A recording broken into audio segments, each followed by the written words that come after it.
Today we are looking at another proposed German tank destroyer line, but today it's going to be the German turreted tank destroyer line. This will technically revise the whole line that leads to the Grille 15. In fact, we'll be seeing a new tier 10 and the Grille 15 split into its own branch. Anyways, this will be a two-parted video. In the first part we'll be looking at a full line and the other part we'll be looking at two mini branches. However, before we start, I'm Jordan, also known as Hotshot Raptor. If you enjoy, feel free to like and subscribe. I make a wide amount of content on the channel. Hope you enjoy, and if you do, be sure to like and subscribe and leave me a comment down below. But yeah, let's get right into the video. Coming in at tier 2 is the Flakpanzer E100. This was created in 1944 and 100 vehicles were built using the Panzer E100 as the chassis for the vehicle. The armour around the vehicle would be 15mm max and the tank would have a top speed of 42 km/h. The tank would mount a 3.7cm flak 43 single shot gun, making it similar stats wise to the Swedish PZ LVV 30M-42. This will be a fun tank to play. Although it has a fully traversable turret in real life, the proposal sticks it at 30 degrees on either side, which would make it fit with the next tank in the proposal, the Aufkl Panzer E100. The Aufkl Panzer E100, this tank had two variants to it. The turreted version, which is the Aufkl Panzer E100, or the turretless version, which is the Aufkl Panzer E100. This technically is the proposal that we are going to, as it would mount a 7.5cm KWK 37 L24. And it's basically a Panzer E100 without its turret and a superstructure instead, which would add the 7.5cm KWK 37-L24. Armour wise, this tank would be 50mm on the front, 100 to 30mm on the sides, and about 15mm on the rear. And the frontal casemate would sit at around 30mm. The tank would have a top speed of 42 km/h, and obviously its 7.5cm KWK 37L24 would have 103mm of penetration and do 110 HP of damage on standard rounds.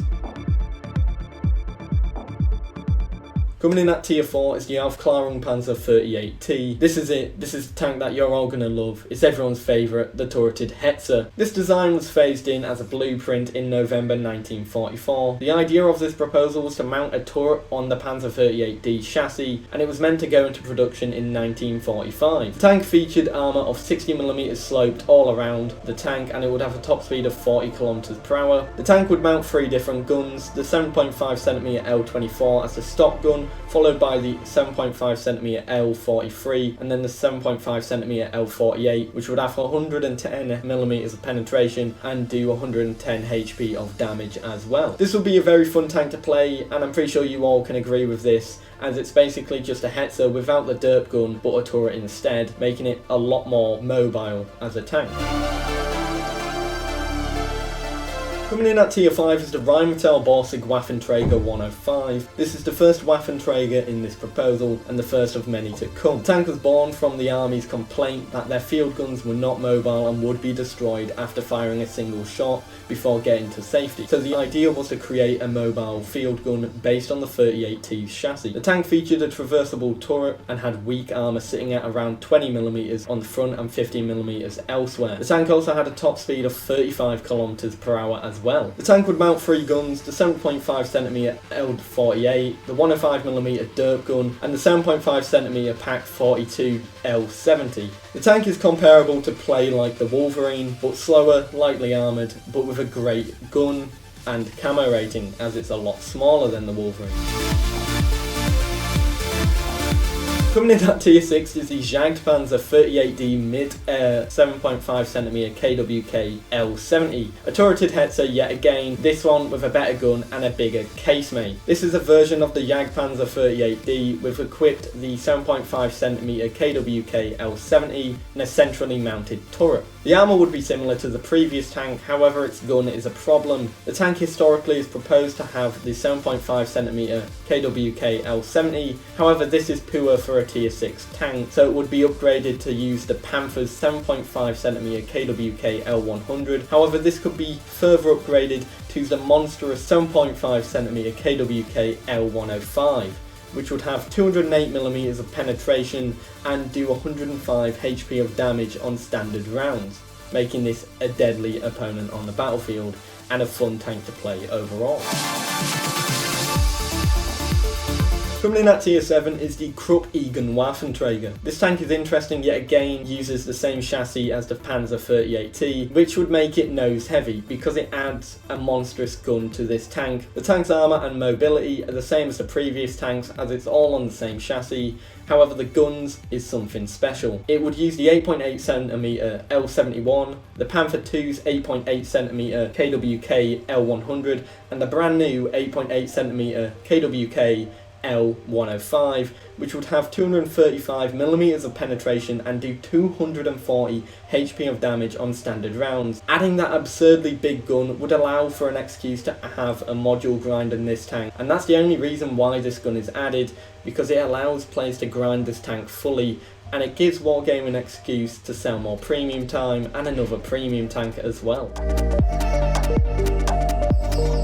The Krupp L WT is a new tank to come in at tier 8, another Krupp design with a mid-mounted turret with an open rear to provide more room for a larger gun. This will be the only tier 8 German tank destroyer in the tech tree to not use the 12.8cm KWK L55, but instead this would have some monstrous guns. It would have the 10.5cm KWK L68, which is the top gun used by the Tiger II as its stock gun. The middle gun will be the 10.5cm KWK L70, the gun used by the Lerva, and the top gun would be the 10.5cm Panzer Jaeger L73, which would have 260mm of penetration and do 390 HP of damage. This is a monstrous gun, and it pretty much is standard for a sniping tank at this tier.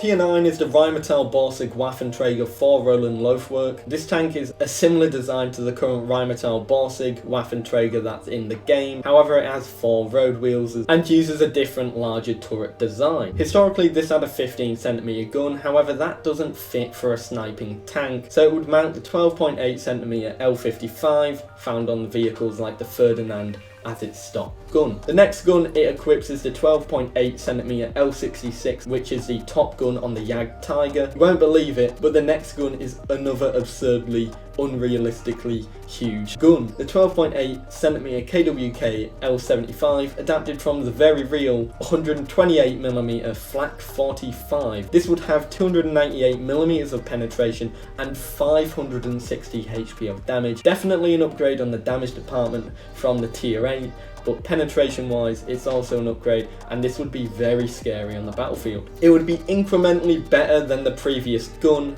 offering minor improvements to accuracy, aim time, DPM and penetration as well, making this tank an all-around good tank at its tier.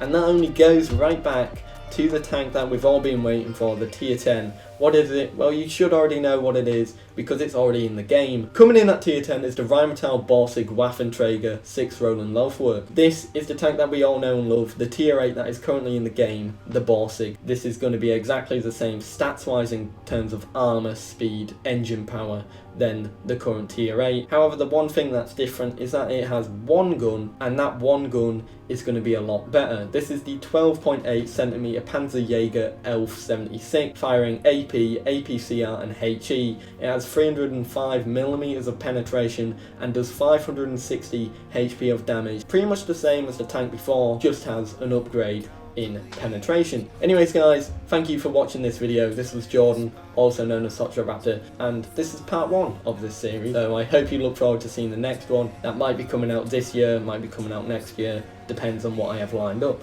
Anyways guys, I hope you enjoyed. Be sure to like and subscribe and leave a comment, let me know what you think of this line, and I'll see you in the next one.